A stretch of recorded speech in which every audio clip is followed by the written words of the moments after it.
Uma boa tarde a todos, então. Iniciando oficialmente a aula número 3, a respeito dos distúrbios coletivos. A gente usa, para esse encontro, para essas reflexões, os livros Triunfo Pessoal e o livro Amor Imbatível Amor, da série psicológica. Certo? Especialmente esses livros. A gente usa algumas referências de outros autores, mas esses são os livros que embasam o encontro de hoje. Os avanços científicos e tecnológicos trouxeram inúmeras contribuições, inúmeros avanços com relação à saúde, com relação à locomoção, com relação à cultura, à comodidade. Mas a gente não pode deixar de observar que, apesar disso, como nós temos visto nos encontros anteriores, nós ainda não conseguimos impedir a violência, a corrupção, o aborto, a eutanásia e assim por diante. Porque o homem interior ainda não foi conquistado. Temos conquistado inúmeras coisas do mundo exterior, mas falta ainda o nosso mundo interior. E a série psicológica da Joana nos ajuda muito, especialmente a gente que busca trabalhar essa reforma íntima, estudar através do Espiritismo, os ensinamentos do Cristo, como ela facilita, através do autoconhecimento, a gente conseguir encontrar mais esses meios de superar as nossas dificuldades internas, né? Os veículos de comunicação, como a gente bem vê, têm trazido muitas notícias de tragédias, de crimes, de ameaças de morte, de guerra. E tudo acontece numa velocidade tão intensa que o nosso psiquismo não tem tempo de processar. E isso faz com que gere na gente, no nosso campo emocional, um sentimento de ansiedade muito grande. Isso justifica também o porquê que na nossa cultura hoje nós estamos sempre nessa tensão, além das exigências cotidianas, tem esse funcionamento muito rápido, de alta velocidade, com muitas notícias difíceis de assimilar, que não dá tempo da gente digerir, da gente absorver. E aí a Joana de Ângeles aborda muito essa questão também da massificação. A massificação, então, como sendo o indivíduo sendo absorvido pelo grupo, de tal maneira que coloca até a perder a sua própria identidade. Porque aí a gente acaba funcionando de uma maneira onde a gente tem que fazer o que os outros fazem, a gente pensa o que os outros pensam, a gente gosta do que os outros gostam, perdendo muito da nossa identidade, das nossas questões mais pessoais. E uma coisa interessante que acontece, que é muito complicada, é que esse fenômeno permite a liberação negativa dos nossos conflitos. Porque eles vão se somando uns com os dos outros e o grupo absorve. Sabe aquela coisa que situações que não nos favorecem, mas que são aceitas no grupo?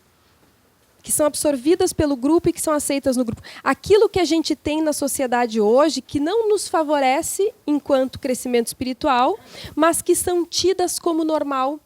A própria corrupção, por exemplo, que é um tema que a gente tem nos debatido bastante nessa fase agora no Brasil, né? Mas que a gente pode observar desde aquelas situações mais simples e cotidianas do sujeito que vê cair o dinheiro da carteira de alguém no chão e, ao invés de correr e devolver, pega para si. Ou do sujeito que recebe um troco errado e faz de conta que não viu e pega para si. Né? E se a gente for observar na nossa cultura, ainda isso é tido como uma coisa normal. Por mais que, nesse momento, nós já estejamos percebendo o quanto nós precisamos mudar enquanto sociedade com relação a isso. Então, a questão da massificação, ela traz muito isso. As questões mais difíceis das nossas mazelas internas vão se somando umas com as dos outros, de modo que a gente utiliza um mecanismo para escamotear. Faz de conta que esse meu conflito está bem. Todo mundo tem o mesmo conflito, então isso está bem.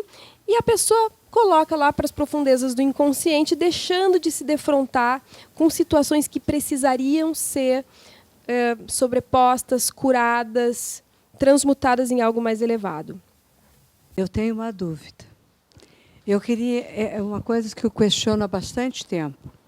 Quando tu faz uma coisa errada, rouba, não e tudo isso citaste.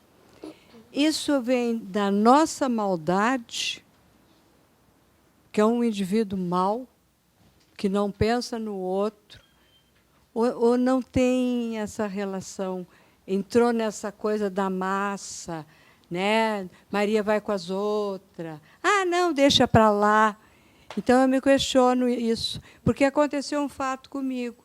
Eu fui na Caixa Federal semana passada, tinha um rapaz na minha frente, e ele pegou o dinheiro dele ali e esqueceu a carteira.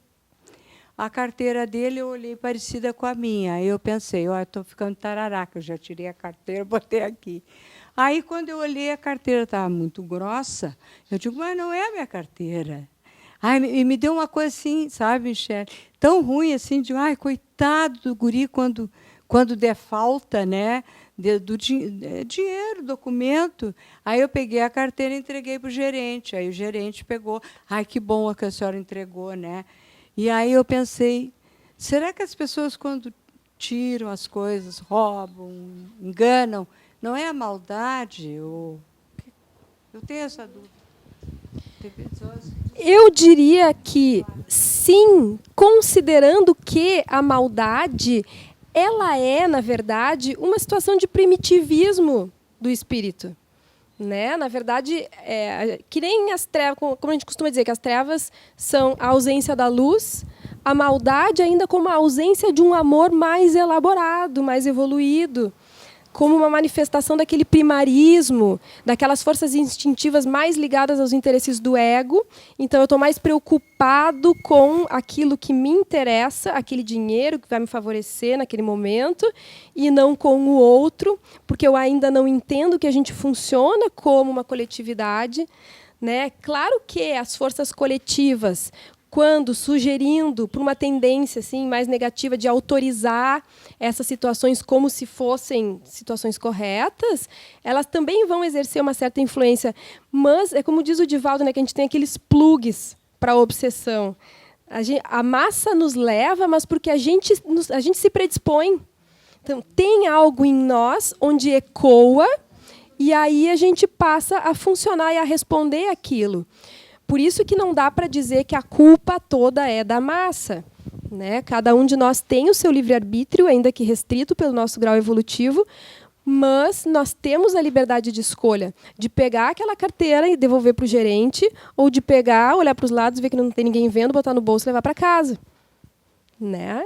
Então, eu entendo o mal dessa forma, né? Como ainda uma condição inferior, né, de algo que existe um potencial de luz, de bondade, que ainda está por desabrochar. A gente, ainda que num planeta de provas e expiações, a gente pode observar que os seres, por mais perversos que sejam, sempre têm alguma coisa com relação à qual eles depositam amor. Às vezes, se não é com relação a uma pessoa, pode ser um animal ou até um objeto. Né? Então, é esse amor se desenvolvendo, que todos temos, inclusive, nos reinos inferiores da natureza. Né? E aí, como a gente estudou já nos outros encontros da Joana de Ângeles, nos cursos anteriores, desde a força que une os minerais, né? A sensibilidade nos vegetais, o instinto que vai se desenvolvendo nos animais, e essa razão e o amor que vai se desenvolvendo no ser humano até o ser angelical, onde desenvolve a intuição. Então, podemos pensar de muitas maneiras, né? E fiquem à vontade se alguém quiser expressar alguma ideia diferente dessa. Mas penso que, sim, é uma manifestação da maldade, a maldade enquanto isso, algo do primitivo do ser, do egoísmo, de querer, para mim, aquele dinheiro que é do outro. E que a gente vê muito. E aí, isso que nós estamos falando, né? Sim, a gente está num momento na nossa sociedade que favorece muito isso. Né? Onde tudo isso parece muito normal. O sexo em desvario parece muito normal. Aí, no carnaval, tudo parece aceitável e favorável. Né? E a massa vai justificando, e aí fica mais difícil de nós, indivíduos, enxergarmos o quanto aquilo é um conflito dentro de nós. Já que está todo mundo fazendo, então está bem. E aquilo vai ficando para depois. E muitas vezes nos trazendo infelicidade. Né? Por quê? Porque a gente está deixando que as questões da matéria, as questões impermanentes, as questões mais relacionadas ao corpo físico tomarem uma dimensão maior do que aquilo que é mais importante para o nosso espírito. Nesse sentido, não como um julgamento de valores, né? A gente vê, inclusive, as coisas da televisão, assim, o que faz sucesso, os filmes que fazem sucesso. A gente vê um processo de transformação, né, com novelas sendo produzidas, filmes sendo produzidos de uma maneira diferente, trazendo conteúdos reflexivos um pouco mais elevados. Mas como a gente ainda tem aquela coisa do filmes violentos chamam mais atenção, vendem mais. Eu nunca esqueço uma entrevista do Quentin Tarantino, há anos atrás, e ele dizendo que filme, para ele, tinha que ter sexo e violência. E aí os filmes dele sempre abordam muito essa temática, intensamente, né? E vende. Porque a gente ainda está numa faixa que busca isso, essas emoções mais fortes, né? Então. E não seria essa questão de ver na TV ou num filme que a coisa negativa está acontecendo com o outro e não comigo, né? Acho que tem muito, porque as pessoas gostam de ver a violência, especialmente notícia, que não vende notícia boa que eles dizem, né? Seria. Sim, é um dos mecanismos, né? Por que atrai? Por que ver uma cena trágica atrai? E, em parte, sim, por isso, né? Tá com o outro, não tá comigo. O medo de que aquilo aconteça comigo. Então, é como se eu tivesse que estar atenta a tudo que está acontecendo, como se eu tivesse o controle sobre as situações para, então, me proteger daquilo. E assim, aí a gente poderia pensar uma série de questões psicológicas que envolvem essa curiosidade mórbida, vamos dizer, né? Por que a gente escolhe aquele canal que está mostrando repetidamente cenas de tragédias, de problemas, ao invés de mudar o canal, né? É importante saber o que se passa no mundo, claro, né? Mas o cuidado que a gente tem que ter até com a psicosfera do nosso lar, da gente estar assistindo constantemente coisas que nos angustiam. Uma coisa é receber a notícia, saber do que está acontecendo, poder refletir sobre. E outra é permanecer naquilo, naquela repetição. Uma coisa por cima da outra que não nos dá tempo de absorver, de elaborar. Então, isso é importante a gente questionar também, né? Por um lado, a gente tem o instinto gregário, a necessidade de convivermos uns com os outros, né? De nos buscarmos, de formarmos grupos. Isso é muito importante. Só que, paralelamente a isso, também há uma importância psicológica muito grande de nós termos momentos de solidão, momentos sozinhos conosco mesmos, para que nós possamos buscar o encontro com o self. E a gente está numa época também onde parece que a gente tem medo da solidão, medo de estar sozinhos conosco, né? E isso é muito necessário para que a gente possa ter contato com o nosso eu mais profundo. Para que a gente possa estar no grupo, mas sem pertencer ao grupo.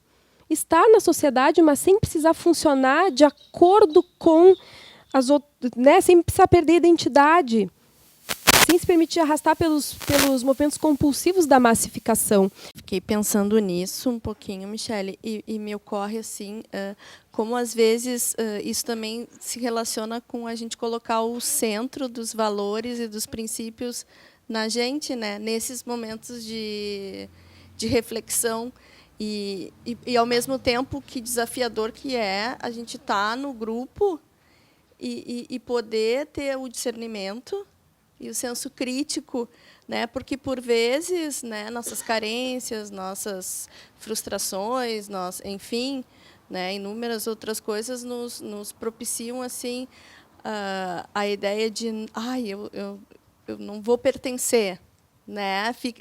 Como a gente precisa conseguir aos poucos olhar para isso e pensar, não, que preço é esse que tu vai pagar para pertencer, né? Tu está disposto a pagar isso? Tem um preço às vezes muito alto, né, em algumas coisas. Exatamente. A Joana de Ângeles fala justamente disso, né? Que acaba ficando algo assim. Ou eu pertenço de uma maneira onde eu tenho que funcionar totalmente de acordo com aquilo, né? Não passo a não ter os meus gostos, os gostos do grupo, ou então eu fico de fora e me sinto marginalizado e me deprimo. Né? Então, isso é o que a gente possa pertencer, mas com autenticidade. É isso que ela aborda muito nesses textos que a gente está estudando hoje. Né? É importante fazer parte, mas sendo nós mesmos, sem perdermos a identidade. E isso provoca alguns embates, sem dúvida. Né? Eu nunca esqueço uma amiga minha, quando ela... Eu acho que eu comentei com vocês, talvez num primeiro encontro de apresentação, não sei, que uma amiga minha, quando ela começou a trabalhar numa empresa nova, e começou a fazer parte daquele grupo, e era um grupo de pessoas que fazia muita fofoca. Fazia parte do funcionamento do grupo. Eles se encontravam para fazer o lanche, né, o intervalo de trabalho, e era fofoca em cima de fofoca sobre os outros colegas, sobre as chefias e tal e tal. E ela ficava muito incomodada com aquilo. Mas, ao mesmo tempo, ela queria muito fazer parte do grupo porque ela estava chegando. Então, ela entrava na fofoca, aí se sentia culpada. Aí tentava não fazer fofoca, mas ela não conseguia entrar nas conversas. Então, o desafio que se nos apresenta, né, de que a gente não precise perder os nossos valores, né, possa estar ali de acordo com o que a gente pensa, sem entrar naquilo, e também sem se sentir excluído, quando, porventura, o grupo funciona de uma outra maneira.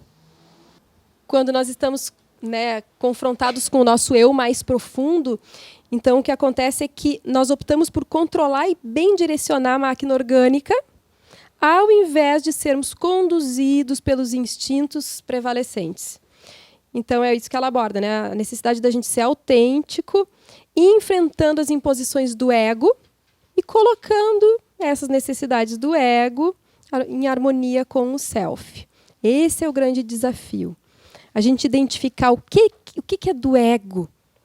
Né? O que é do ego? Essa necessidade de ser aceito, de ser valorizado, de funcionar de acordo com o grupo. E o que é do self? A necessidade de ser autêntico, de seguir aqueles valores profundos que nos conduzem rumo ao melhoramento de nós mesmos. Me dá a impressão que isso tem muito a ver com a capacidade que a gente tem de se doar.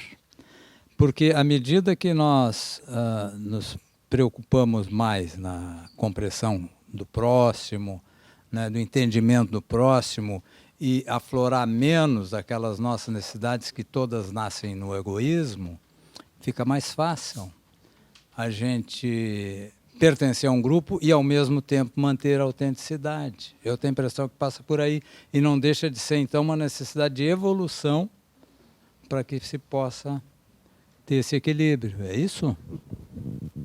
Acredito que sim também, porque a Joana aborda muito a questão desse exercício da caridade, do bem ao próximo, também como uma maneira de nós desenvolvermos potenciais nossos. Porque no contato com a dor do outro, a gente também cresce interiormente.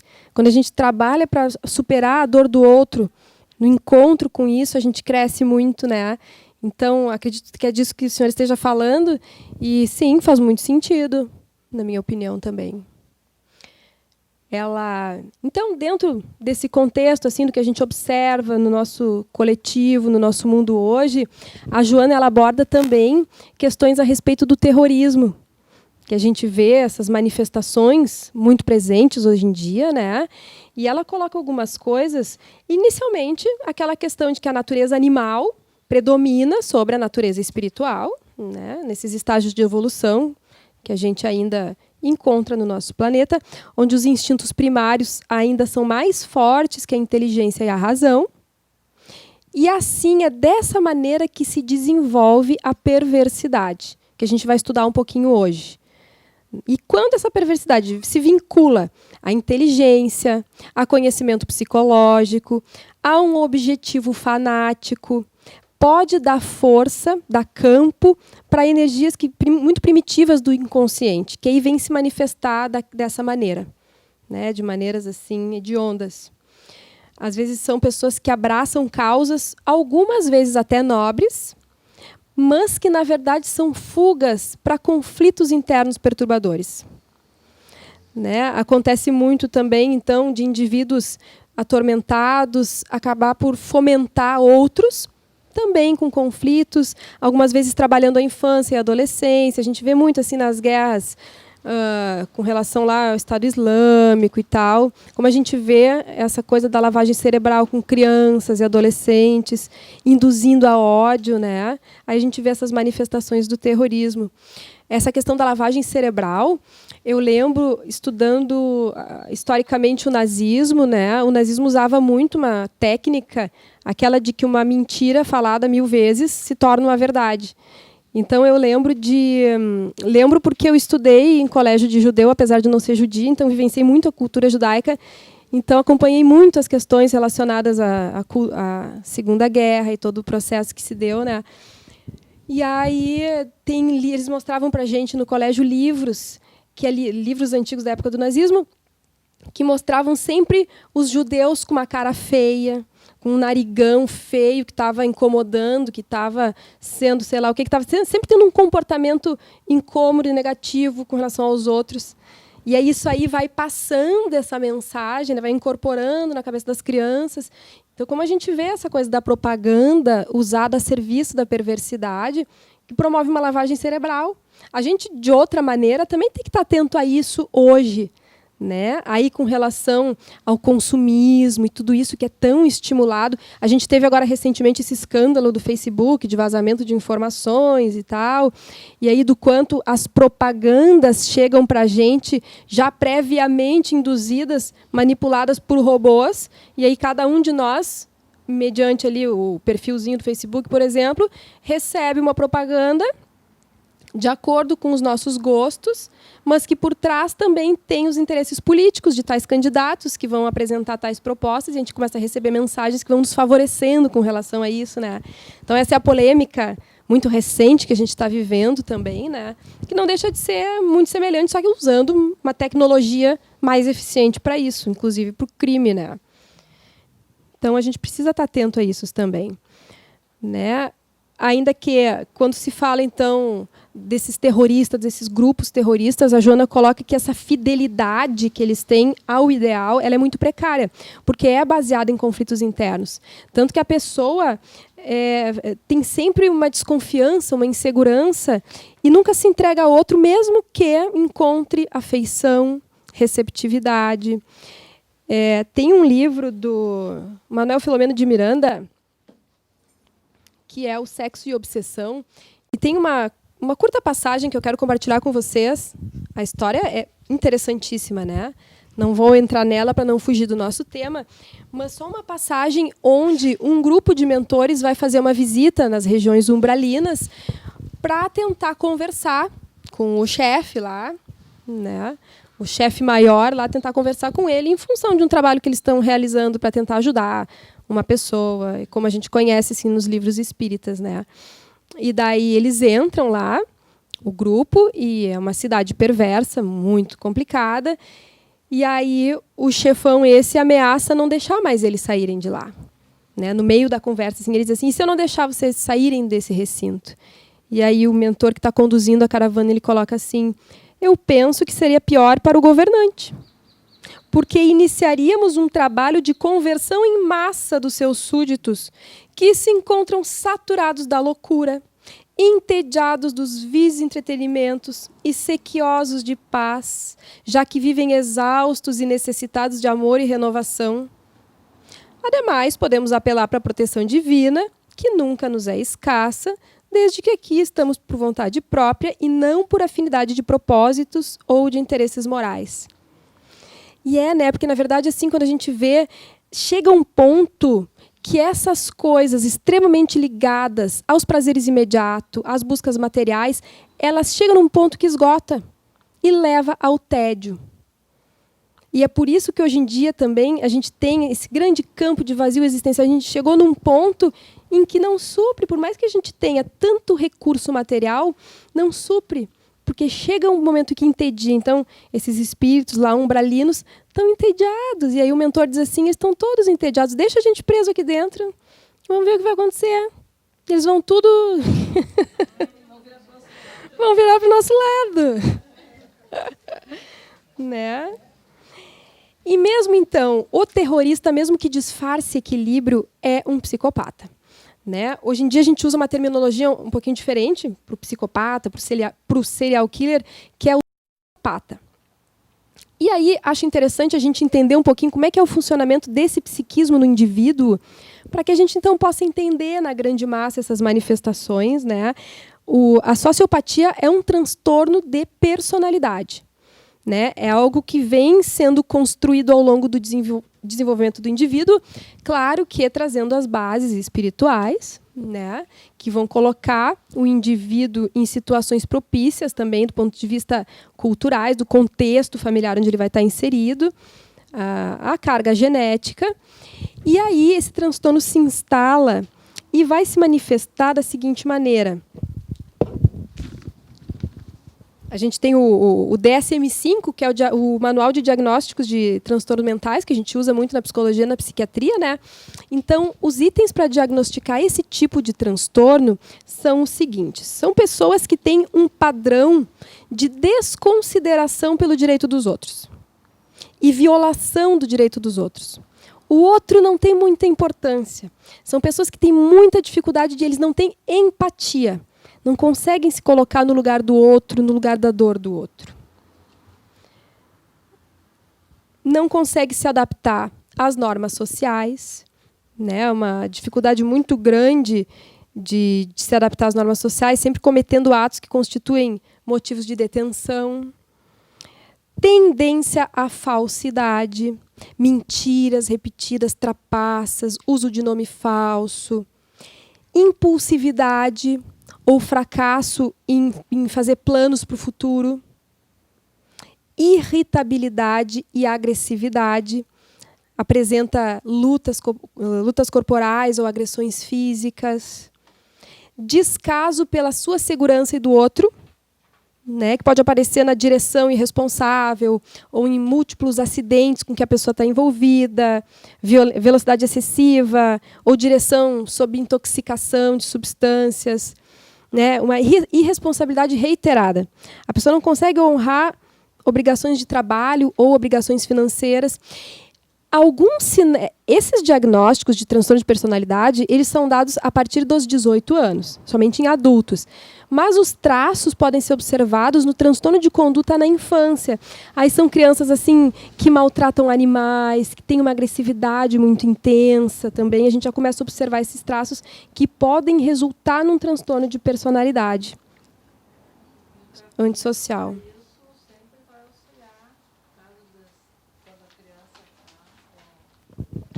Os tratamentos, quando se detecta, assim, quando criança, ele sempre tem a condição de auxiliar para mudar essa questão aí, não sei. Esse, talvez eu pudesse dizer que é o único transtorno que a ciência atual considera como incurável. Quando a gente observa o transtorno de conduta na infância, sim, a psicoterapia pode ajudar. A Joana de Ângeles, justamente nesse livro Triunfo Pessoal, ela coloca uma indicação de tratamento para esse tipo de transtorno. E a gente tem uma linha, que é a linha cognitivo-comportamental, que vem trabalhando algumas propostas técnicas para tratamento desse transtorno de personalidade. Estamos no caminho. A espiritualidade vai nos dizer que sim, é que talvez em uma encarnação a gente não consiga resolver, mas a gente sabe que isso é conduzindo ao longo de múltiplas existências, né, no espiritismo. Então, mas a ciência atual considera como incurável.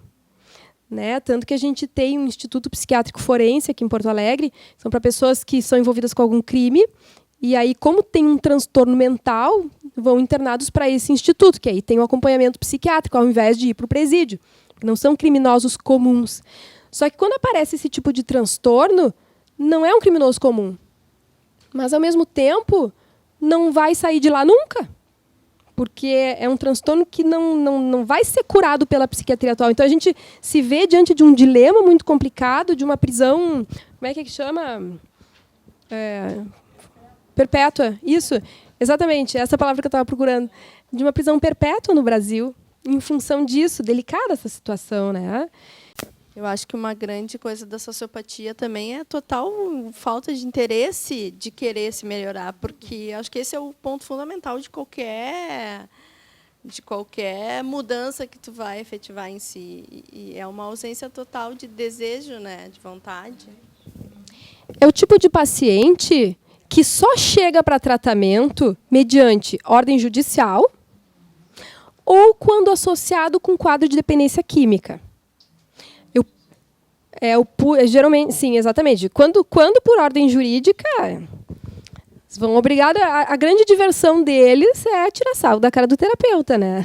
Tentar seduzir o terapeuta, tentar enrolar o terapeuta, como se o terapeuta não estivesse sabendo disso, mas então é uma grande brincadeira deles em terapia e não realmente com a proposta de tentar se entender ou mudar alguma coisa, porque é uma personalidade muito narcisista, né? Muito focada no próprio ego, nos próprios interesses. E eu tive a oportunidade de acompanhar alguns casos aí relacionados à dependência química, né? E eu lembro, teve um paciente, ele era usuário de crack, e de tempos em tempos, quando ele estava muito mal, assim, perdendo peso, aí começava a se sentir feio, aí ele buscava tratamento para dar uma engordadinha, ficar mais bonito. Esse era o propósito do tratamento dele, né? Como estava internado, conversava com uma psicóloga ou com outra, né? E aí, um dia ele me relatou um roubo. Ele, numa madrugada, ele abordou uma moça que estava subindo ali a Barros Cassal com a bolsa, assim, falando no telefone, e ele roubou a bolsa dela e ela estava carregando R$900 na bolsa. E ele se achou bonzinho de ter deixado ela ficar com a chave. E o comentário dele para mim era exatamente o seguinte, né? Em termos mais chulos, vamos dizer assim, mas que a culpa era dela. Porque ela é que estava dando bobeira. Ela estava pedindo para ser roubada. Imagina, de madrugada, caminhando ali na Barros, falando no telefone, ela merecia. Então, tem essa racionalização, sabe? A justificativa é sempre... Ou então justificativas do tipo assim, mas a vida é assim mesmo. Né? Nunca assumindo para si a responsabilidade de um ato, porque não há sentimento de culpa nesse tipo de transtorno de personalidade. A pessoa não sente culpa. Então, acontecia. E tem muito presente uma dificuldade, porque você pode vir associado com quadros de muita ansiedade, de depressão, porque essas pessoas entram, às vezes, em quadros de muito tédio. E eu lembro de um paciente também ligado a crime, né, que também foi buscar tratamento em função de dependência química, e que aí relatava situações de crime e tal, que ele buscava assaltar pela adrenalina, porque ele ficava tão entediado, nada dava uma sensação de vida para ele, então ele fazia assaltos aí, não de abordagem, assaltos mais graves, assim, de assalto a banco e coisa e tal, para buscar essa adrenalina, essa sensação de estar vivo. Aí cheirava cocaína para buscar isso, sabe? Então, eu lembro que a gente conversava com ele, e antes do crime, ele tinha tido uma experiência de pular de paraquedas. E a gente abordou, pula bastante de paraquedas, gasta essa energia toda, busca adrenalina no paraquedas, que aí, pelo menos, né, tu sai do risco de ser preso, de passar a vida na cadeia, porque aí o interesse tem que ser o interesse dele. Não é o interesse da sociedade, o interesse moral ou o interesse de um ideal. Para tu não ficar a vida inteira na cadeia, quem sabe vai pular de paraquedas. Aí pode ser que funcione. Né? Mas o método terapêutico que a Joana orienta seria uma terapia muito enérgica, assim, em grupo, para devagarinho proporcionar que aquela criatura saia um pouco do interesse do ego para fora. Né? Em síntese, ela fala mais ou menos isso no livro dela. E tratamento em grupo é complicado, sim, porque é o tipo da pessoa que senta no grupo, se acha a melhor de todas e os outros são todos uns babacas. Né? Esse, assim, o outro é sempre um babaca. Né? E esse é o funcionamento da mente de uma pessoa com esse transtorno. Né? Mas só que o que acontece é que, assim, né, o que acontece ao longo da vida dessas pessoas? Né?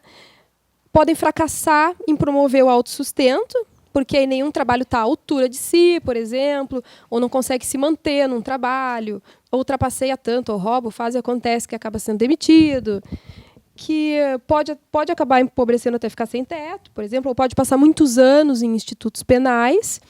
E essas pessoas são mais propensas a morrer prematuramente de formas violentas, por homicídios, acidentes ou suicídios. Né? Eu tive um aluno, ele era assim, altamente psicopata desde pequeno, e ele estava com 10, 12 anos, ele fazia horrores queria matar todo mundo. Eu não. Aí eu perguntava para ele, mas por que tu judia, tu maltrata todos os outros e a mim não? Porque tu está me ensinando a ler e a escrever, e eu preciso aprender a ler e escrever, porque senão tu também entrava na história. Tá. Aí, muito bom. Aí ele foi preso, ele fez horrores, foi preso, e aí eu conversava com ele, dizia assim, por que vão me matar logo, a minha vida, né, vai ser muito curtinha. E eu conversava, era amiga dele, tudo, né? E, realmente, ele foi para o presídio e, com 17 anos, mataram ele. E dizem que, quando mataram, ele dava risada. De tão contente que ficou. Morri, mataram. Era completamente. Sabe que tem... Era uma criança que tu olhava assim, ele foi, né, pequenininho, foi alfabetizado e tudo, e aí depois começou a aparecer. Que lástima, né? Porque sabem que existem duas teorias psicanalíticas que aprofundam o estudo a respeito daí do funcionamento inconsciente dessas pessoas. Uma que diz que, então, o sujeito, de fato, não consegue ter culpa. E outra que diz que o sujeito tem uma culpa tão grande que fica na sombra, fica nas profundezas do inconsciente, e que isso é o que faz com que a pessoa, por exemplo, o serial killer, como a gente vê nos filmes, deixem a pista para a polícia pegar. Promovam, de alguma maneira, alguma situação para serem punidos por aquilo que fizeram, para serem presos, para serem mortos, né? Inconscientemente se colocam numa condição para se punirem por aquilo que fazem. E a gente sabe que o inconsciente tem uma instância moral que nos chama para a responsabilidade mais cedo ou mais tarde. E, às vezes, dessa maneira automática, né? Não através da consciência, mas através dessas condições kármicas, que aí busca, né? Mas tu vê, provavelmente, a culpa sendo aplacada. Essa risada pela culpa sendo aplacada. Eu tenho uma situação assim, eu tenho um sobrinho que é assim. Desde os 8, 9 anos, que eu levava ele em psicólogo, fazia, aí um dia ele disse para mim, eu minto para ela. Eu digo, eu sei que tu mente. E assim, é bem difícil, porque eu estou jogando a toalha. Ele está preso, está saindo, e eu não sei mais o que fazer para ajudar. Tudo isso que falaram eu já fiz. Só que ele não quer. Eu acho que ele está...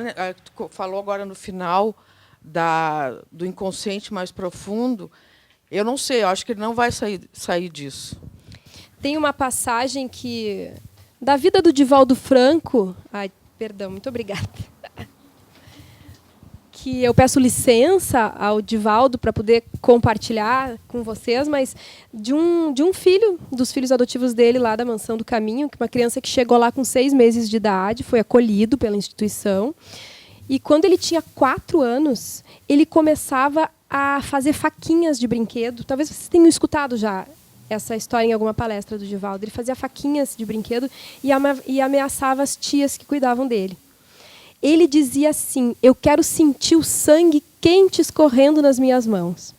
E aí o Divaldo perguntava, tá, mas como é que tu sabe que o sangue é quente? Ah, eu não sei, tio, mas eu sei que é quente.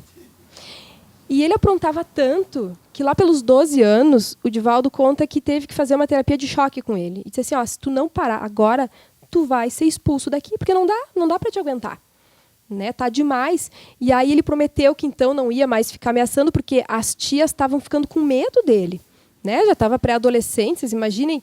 E aí ele foi, né, seguiu sendo evangelizado, estudando espiritismo lá e tal. Quando ele tinha menos de 18 anos, acho, ou aos 18 anos, ele pediu emancipação.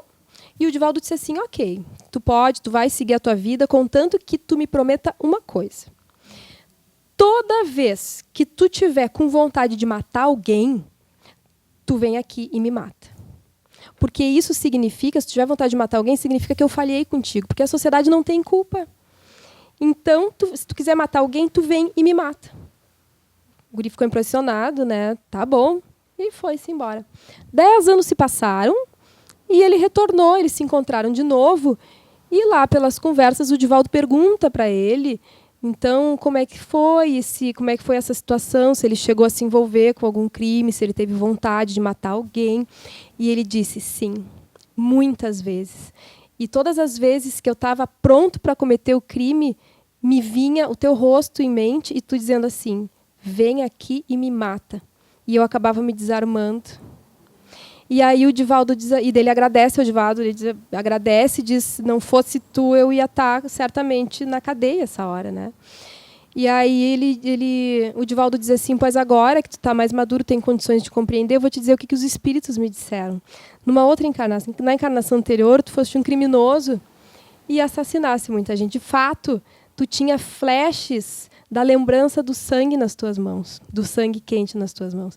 E é por isso, então, que isso era evocado. Mas agradeça a tua consciência, porque tu pôde exercer o livre-arbítrio e conseguir superar isso nessa encarnação. Então, assim, eu acho que o Espiritismo ele nos dá uma luz muito importante, porque a ciência ela chega até um certo ponto. Mas, como diz o Chico, né, a psicologia nos ajuda a psicologia ajuda a gente a se conhecer. Mas só o Evangelho de Jesus nos ajuda a nos superar. Então, acho que isso é importante para que a gente não perca a esperança de melhora. Nós temos que ter consciência das nossas limitações. Talvez a gente possa ir até ali, onde o indivíduo permita, porque assim como nós, ele tem o livre-arbítrio. Mas a gente pode fazer o que nos compete e está aí o exemplo, né, de um quadro de uma pessoa com um transtorno importantíssimo e que aproveitou e está vivo por aí, né? Um jovem, sei lá o que aconteceu com ele agora, mas que conseguiu superar. Então, a coisa de jogar a toalha, acho que a gente tem que respeitar o nosso limite mesmo, né? Mas nunca desistir. Fazer até onde dá, né? Tu vê, quando ele pediu a emancipação, o Divaldo concedeu, né? Deu uma orientação para ele, tu quer ir, vai, não amarrou ele lá, mas não desistiu até o último minuto e acolheu de volta quando ele voltou para contar a história, né? Eu acho que nunca deve desistir, porque Deus não desiste de nós, né? Então, em algum momento, essa alma vai ser tocada. Como foi esse tocado, né? É a educação permanente, não só a educação dos cuidadores, é educar a alma. E todos nós temos essa responsabilidade uns com os outros. Nós viemos falando aqui, que nem tu falaste, de ficar sozinho, do medo de estar sozinho. Por outro lado, nós temos as redes sociais que nos colocam ali tão disponível. E, no entanto, ninguém tem tempo para se colocar do lado do outro para ter uma conversa amiga. Não temos mais tempos. Quantos de nós aqui temos tempo para ouvir, 5 minutos que seja? Todos nós estamos apressados fazendo alguma coisa. Então, será que é só o medo de estar sozinho? É uma pergunta. Essa questão da solidão, agora eu me lembrei também do Divaldo, né? Que diz que ele teve um período da vida dele que se sentiu muito sozinho, mas que daí, um flash, que é solitário quem não é solidário. Foi tudo isso que ele construiu, né? A partir dessa... Exatamente. Né? Acho que é bem por aí. Michele, Oi. dentro desse conhecimento, né, de que um ser vem com essas tendências, né, que já reencarna trazendo no espírito essas características do passado. Então, assim, numa família onde há uma implicação, né, que não vem solto, não vem de paraquedas naquela família, né? E assim, como é que funciona nessa situação, né, de oportunidade, essa tentativa, né, de que não está reencarnado haver uma oportunidade de evolução, né, quer dizer, a gente vê todo o planejamento, né, divino no projeto reencarnatório de alguém, que ninguém no projeto de não realizar nada, né, algum nível de evolução, né? E que um ser deixa vir aflorando desde criança, né? Aquela tendência que já vai por sintonia e ressonância do passado, né? Então, assim, como que há, em termos no nosso entendimento como espíritas, que acreditam em reencarnação, e que nós vamos nos focando num projeto de tratamento especificamente científico, né? Dentro da psicologia convencional, tradicional, né?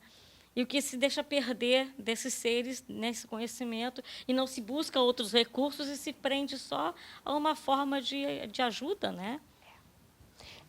E acho que aí é aí onde entra as orientações da Joana de Ângeles, porque ela diz assim, em termos de tratamento, o amor que a humanidade pode oferecer a esses casos é a terapia mais segura para diminuir a angústia que, no fundo, esses indivíduos carregam, né? Aliviando o ressentimento contra a sociedade, porque quando a gente responde revidando pelo ódio, mais aguça aqueles instintos, né, repressores, e o amor vai alcançando suavemente. Então, na verdade, a gente pega daí alguns exemplos tão interessantes, né? Eu estava pensando hoje de manhã, também trouxe para compartilhar aqui com o grupo, na passagem do Paulo de Tarso, quando ele é morto. Vocês lembram?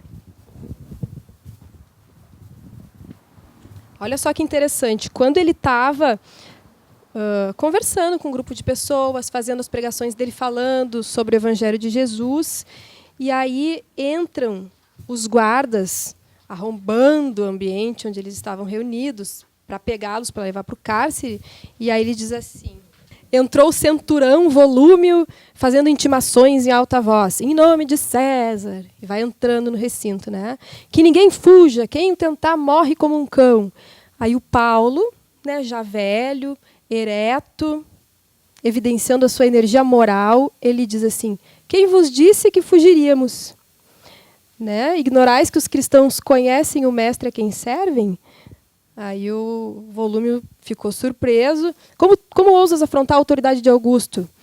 Eu não sei onde é que estaria o seu poder de salvação para deixar suas vítimas ao abandono no fundo dos cárceres ou nos postes do martírio. E o Paulo: enganai-vos, centurião, as diferenças são apreciáveis. É que vós obedeceis a um infeliz e odiento perseguidor, e nós trabalhamos por um Salvador que ama e perdoa.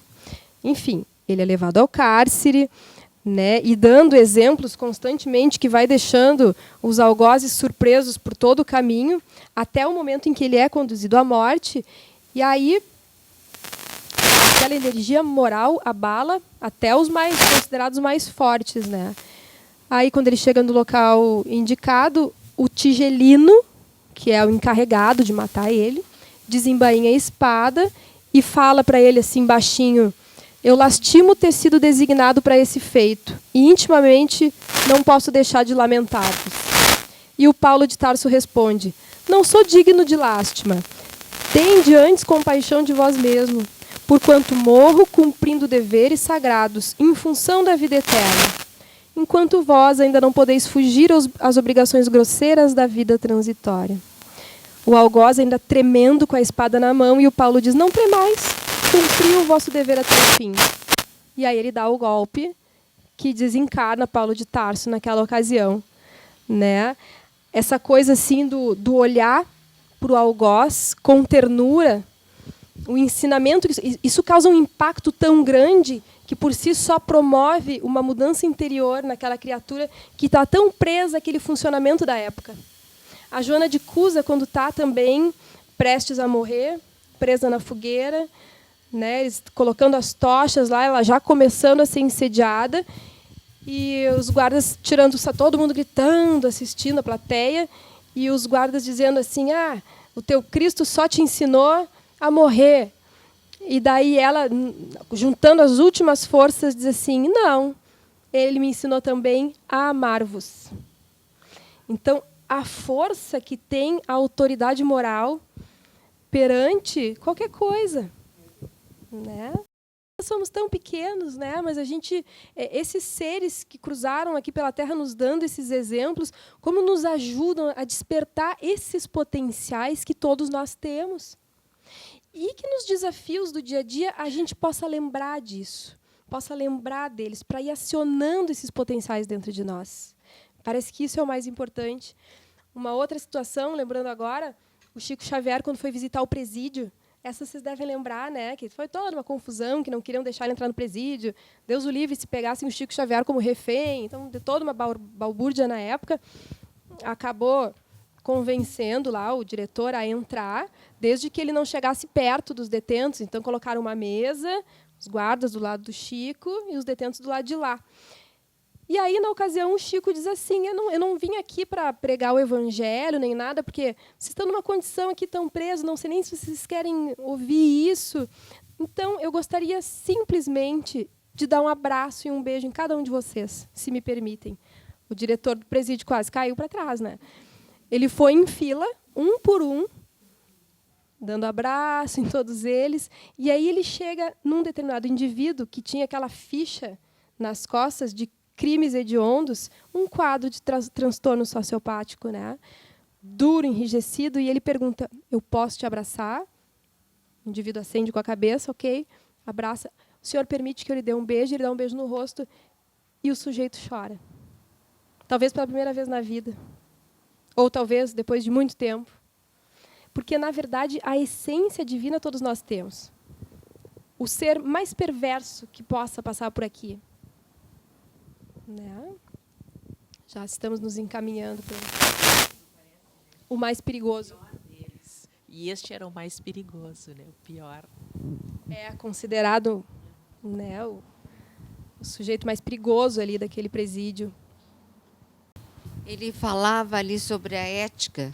Ela independe de religião, ela vem de dentro. Ela depende da evolução, a experiência de vida. E daí que desenvolve mais a intuição, a percepção, não a intuição, a percepção da evolução. Quer dizer que acreditando em Deus ou não acreditando, tu vai evoluindo, né? E vai tomando consciência. Ele escreveu isso aí em 2009, parece. Daí eu estava estudando aquela pergunta do Livro dos Espíritos, onde está escrita a lei de Deus? Na consciência, né? É isso aí, com religião ou sem religião, é na consciência. Tu falaste daquela tua conhecida, né, que fica um ambiente de fofoca. Às vezes o papel dessa pessoa é justamente mudar esses ambientes, né? Se ela tem uma capacidade de superar isso, né, de aos pouquinhos mudando as pessoas, né? Às vezes é essa a função, né? Às vezes a gente se pergunta, e eu já vi muita gente questionando, assim, né, o que eu vim fazer, qual é a minha missão na Terra? Será que eu tenho uma missão? Eu queria identificar a minha missão na Terra. A missão na Terra, ela aparece o tempo inteiro. É quando a gente se vê num grupo de fofoca e a gente acha que aquilo não é bom e a gente pode fazer diferente. Ao invés de ficar falando mal do outro, mudar o assunto. Está aí a missão. É sentar no banco do ônibus e ter um sujeito do lado que, de repente, está sofrendo alguma situação e procurar dar uma palavra amiga. Na verdade, a missão ela aparece o tempo inteiro à nossa frente. Se a gente estiver atento, a gente vai estar praticando o bem, a ética, como ela disse, o tempo inteiro, né? Falaste isso e ontem eu fui fazer uma compra e tinha um menino bem, tu vê que é deficiente bastante, fazia umas vozes, umas coisas, e a mãe dele dizia para ele ficar quieto. Eu fiz assim para ele, ele veio e fez assim para mim, sabe? Quase não falava, não faz nada com ele. Eu disse, não, deixa ele, eu estou me entendendo. Aí ele tem muita força, eu digo, não, mas está sendo muito delicado comigo. Então foi super legal, eu me senti muito bem, porque daqui a pouco uma pessoa que ninguém dá bola, não... E aí tu dá uma atenção, quer dizer, é super importante para ele ser valorizado, né? Então é isso. Ele mais precisava nesse momento, naquele momento, né, em que ela fez um sinal positivo para ele, diante da mão, ela passou uma energia positiva que ele estava precisando. Por que eles foram naquele local? O encontro, né? É isso aí.